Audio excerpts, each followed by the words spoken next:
तो मिट्टू भाई, कैसा लगा आपको लाइव आके?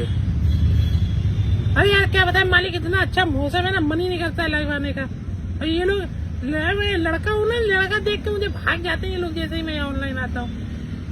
तो ये तो यार बहुत गंदी सिचुएशन है, तो कुछ कहेंगे आप इन लोगों से? अरे यार तुम लोग फॉलो वालों क्यों नहीं करते हैं? क्या चाह रहे हो, वहीं आके काट ले हम?